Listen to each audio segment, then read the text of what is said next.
Hello boys and girls, welcome to my channel. I'm For Classic and welcome to BenchART.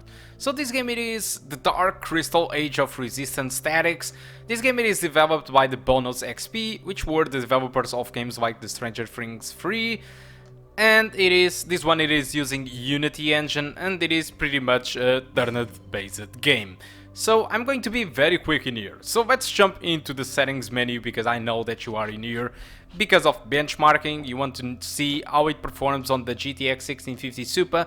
And as you can see, my favorite setting for this game it is 1440p with ultra settings. So completely maxed out 1440p. Alright, so let's first jump into the requirements. These guys don't ask much, alright? They just ask for an i5 CPU at 2.4, 4 gigs of RAM, and they just specify for the graphic card that you need a 1 gigabyte video card. They don't specify which model, and they say that you need to have DirectX 10. So, yeah, pretty low requirements. They don't even show us the recommended.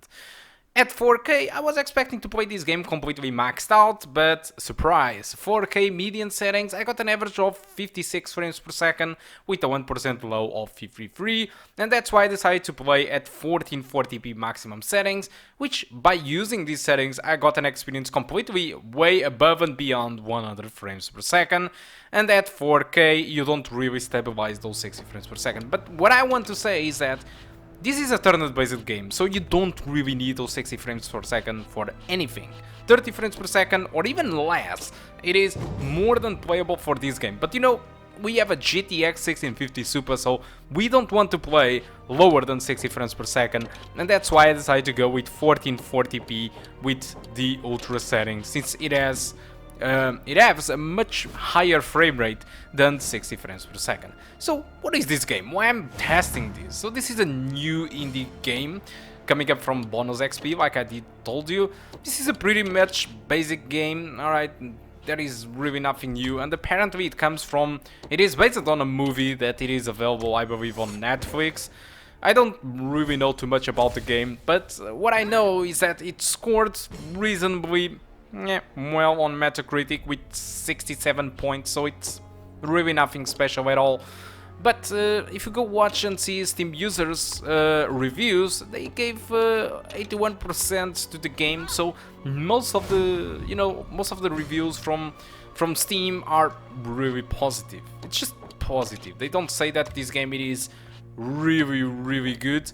It's just, you know, it is just a positive game. Some people don't really enjoy that. Some people say that it looks like a pay-as Android game.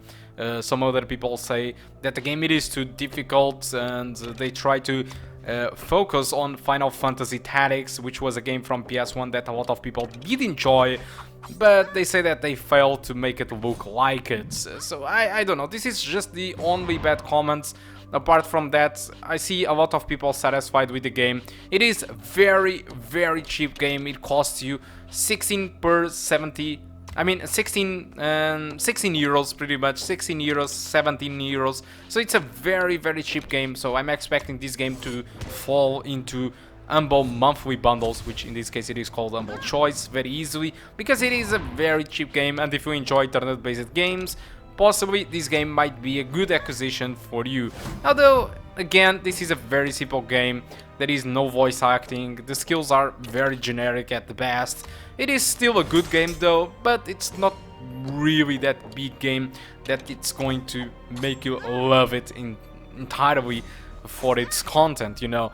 So if you want just something to pass time, and if you actually enjoy turn-based combat, and you actually enjoy the movie from Netflix, which I don't actually know, possibly this game might be a good acquisition since it's so cheap and it actually looks interesting anyway. This might be a very good acquisition. But overall, what I want to say is that you can run this game just fine at 4K above 30 frames per second or 1440p at maximum settings above 100 frames per second. So guys, I think that's all that I want to talk about the Dark Crystal. Hope you keep enjoying the rest of the video, and I do hope to see you soon. Goodbye.